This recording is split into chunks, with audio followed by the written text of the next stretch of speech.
X by a plus a by x whole power 20 এর বিস্তৃতিতে মধ্যপদ এবং এর মান নির্ণয় করো। অর্থাৎ এটির বিস্তৃতিতে মধ্যপদ কততম পদ সেটি বের করতে হবে এবং সেই মধ্যপদটির মান বের করতে হবে। এখন আমরা দ্বিপদী বিস্তৃতির ক্ষেত্রে জানি যদি n জোড় সংখ্যা হয় তবে a plus x whole power n এর বিস্তৃতিতে মধ্যপদ হবে n/2 প্লাস 1 তম পদ। অর্থাৎ আমাদের এখানে কি আছে x by a plus a by x whole power 20। এখন এখানে আমাদের n এর মান কত 20। তাহলে যেহেতু n জোড় সংখ্যা তাই এটির বিস্তৃতিতে আমাদের মধ্যপদ হবে n/2 প্লাস 1 তম পদ। তাহলে আমরা এখন মধ্যপদটি কততম পদ সেটি বের করি। এখানে দ্বিপদী রাশি শক্তিসূচক n=20 একটি জোড় সংখ্যা, সুতরাং এখানে মধ্যপদ হবে একটি, অর্থাৎ n এর মান জোড় হলে মধ্যপদ সর্বদা একটি হয়। মধ্যপদটি হবে কি n/2 প্লাস 1, অর্থাৎ কি n এর মান কত 20, তার মানে মধ্যপদটি হবে 20/2 প্লাস 1 তম পদ। এখন যদি আমরা লসাগু করি তাহলে কি হবে 20 প্লাস 2/2 ইকুয়াল কি 22/2 ইকুয়াল 11, অর্থাৎ 11তম পদটি হচ্ছে এখানে আমাদের মধ্যপদ। এখন আমরা r প্লাস 1তম পদ কিভাবে বের করতে হয় সেটা দেখি। a plus x whole power n এর বিস্তৃতিতে r প্লাস 1তম পদ কত হবে ncr a পাওয়ার n minus r into x power r। এই সূত্র অনুযায়ী যদি আমরা r প্লাস 1তম পদ এখানে বের করতে যাই তবে কি হবে 11তম পদকে কি লিখতে পারি 10 প্লাস 1তম পদ, অর্থাৎ এখানে r এর মান কত 10। তাহলে r প্লাস 1তম পদের সূত্র কি ছিল ncr a পাওয়ার n minus r into x power r।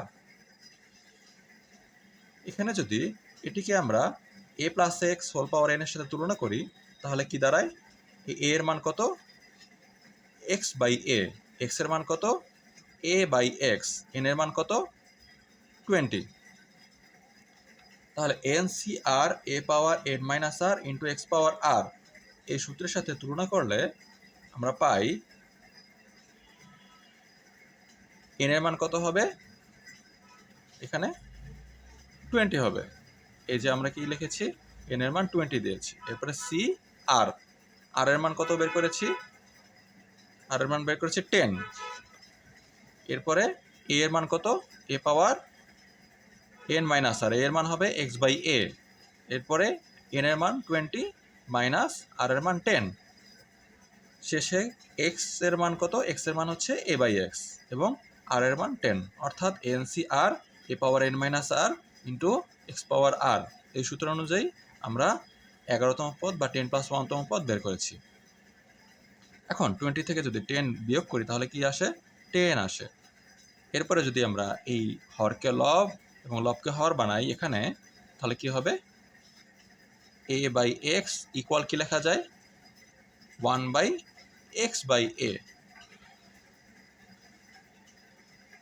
এটা অনুযায়ী আমরা পুরোটাকে উল্টে দিয়েছি 1 বাই এক্স বাই a। আবার এখানে যেহেতু পাওয়ার 10 আছে 1 এর পাওয়ারও 10 দেওয়া যায়, কিন্তু যেহেতু 1 এর পাওয়ার 10 মানে 1 তাই আমরা এখানে আর 10 দেইনি, তাহলে কি লিখে দিয়েছি 1 বাই এক্স বাই a পাওয়ার 10। এখন এখানে উপরে কি আছে এক্স বাই a পাওয়ার 10, আবার এখানে 1 বাই এক্স বাই a পাওয়ার 10 আছে, তাহলে এটা এবং এটা আমরা কাটিয়ে দেবো, কেটে দিলে শুধু 20c10 থাকবে। এখন আমরা একইভাবে আরও একটি অঙ্ক দেখি। এটির ভিতরে কি আছে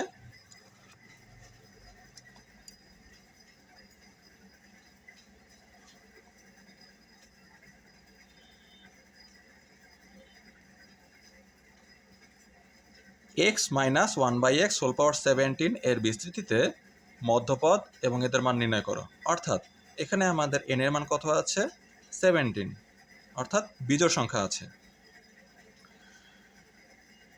আবার দেখি x minus 1 by x whole power 17 কি লেখা যায় x প্লাস মাইনাস 1/x পাওয়ার 17, প্লাসে মাইনাসে গুণ করলে মাইনাস আসে। তাহলে কি করেছি আমরা, প্লাস দিয়ে -1/x লিখেছি। কেন লিখেছি?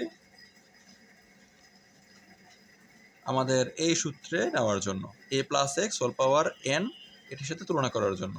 এখন যেহেতু আমাদের এখানে x প্লাস -1/x পাওয়ার 17 আছে, তাহলে এখানে এটি a + x whole power n এর সাথে তুলনা করলে কি পাই? a এর মান কত? x, x এর মান কত? -1/x, n এর মান কত? 17। অর্থাৎ n কি আছে? n বিজোড় আছে। তাহলে n বিজোড় হলে a + x whole power n এর বিস্তৃতিতে মধ্যপদ হবে কততম পদ? n + 1/2 তম পদ এবং n + 3/2 তম পদ। অর্থাৎ এখানে আমরা মধ্যপদ পাবো মোট দুটি, একটি কি n + 1/2 তম পদ এবং অন্যটি n + 3/2 তম পদ। এখন সেই মধ্যপদ দুটি আমরা বের করি। এখানে লিখছি আমরা কি, এখানে দ্বিপদী রাশি শক্তিসূচক n = 17 একটি বিজোড় সংখ্যা, সুতরাং এখানে দুটি মধ্যপদ থাকবে। তাহলে n এর মান যদি বিজোড় সংখ্যা হয় তবে তার দুটি মধ্যপদ থাকবে।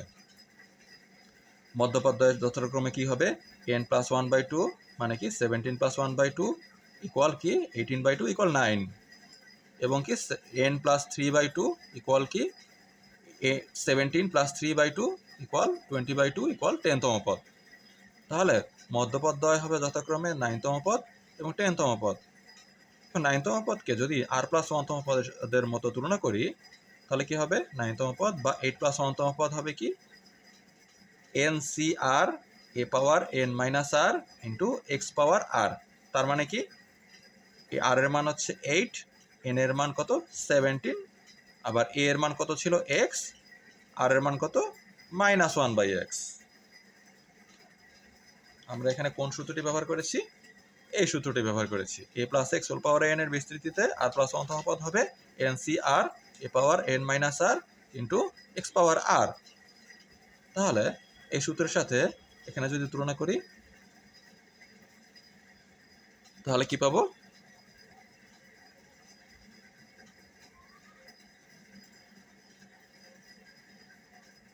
এইট + 1 তম পদ মানে কি r + 1 তম পদ, তার মানে r এর মান 8। এখন NCR কি হবে? 17C8, অর্থাৎ n এর মান 17, r এর মান 8।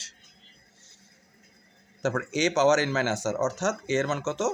x, n এর মান কত? 17, r এর মান কত? 8। এবার শেষে x পাওয়ার r অর্থাৎ -1/x পাওয়ার 8, অর্থাৎ x এর মান কত? -1/x, r এর মান কত? 8। এখন যদি এখানে আমরা ক্যালকুলেশন করি তবে কি দাঁড়ায়? 17C8 তো থাকবেই, এরপরে 17 - 8 মানে কি 9, অর্থাৎ x পাওয়ার 9 হবে। এবার আমরা এটাকে যদি একটু ভাঙলে কি হবে? -1/x পাওয়ার 8 ইকুয়াল কি -1 পাওয়ার 8 লেখা যায়, ইন্টু কি 1/x পাওয়ার 8 লেখা যায়।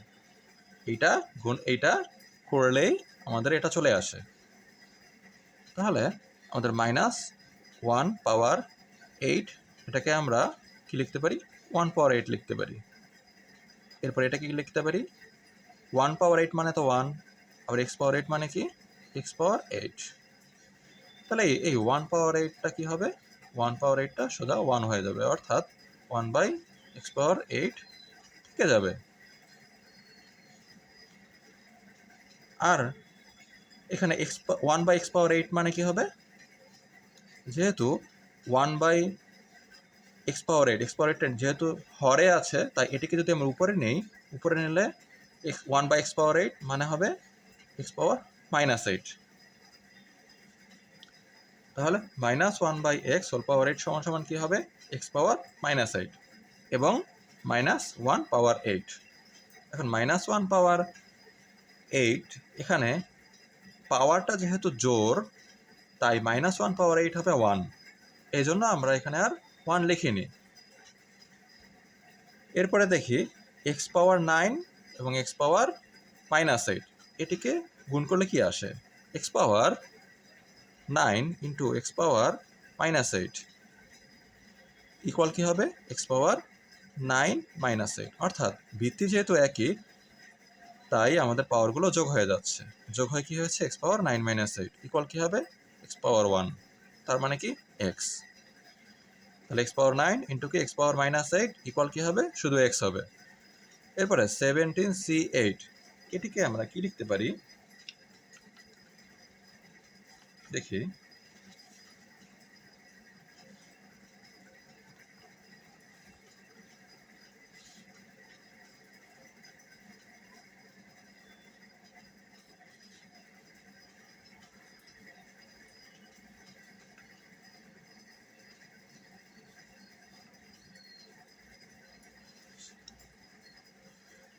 NCR ইকুয়াল আমরা জানি factorial n by factorial r into factorial n minus r।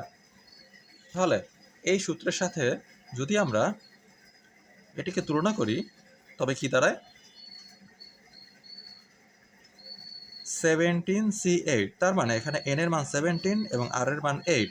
তাহলে ফ্যাক্টোরিয়াল n উপরে দিব, তাহলে ফ্যাক্টোরিয়াল n এর মান কত হবে? ফ্যাক্টোরিয়াল 17। এরপরে নিচে কি দেবো? Factorial r। ফ্যাক্টোরিয়াল r এর মান কত হবে? ফ্যাক্টোরিয়াল 8। এরপর ফ্যাক্টোরিয়াল n মাইনাস r এর মান কত হবে? Factorial 17 minus 8। এখন যদি এখানে যোগ বিয়োগ করি তাহলে কি হয়? ফ্যাক্টোরিয়াল 17 মাইনাস 8 মানে কি? ফ্যাক্টোরিয়াল 9। অর্থাৎ আমাদের 9তম পদ বা 8 + 1তম পদ কি হবে? Factorial 17 divided by factorial 8 into factorial 9 into x.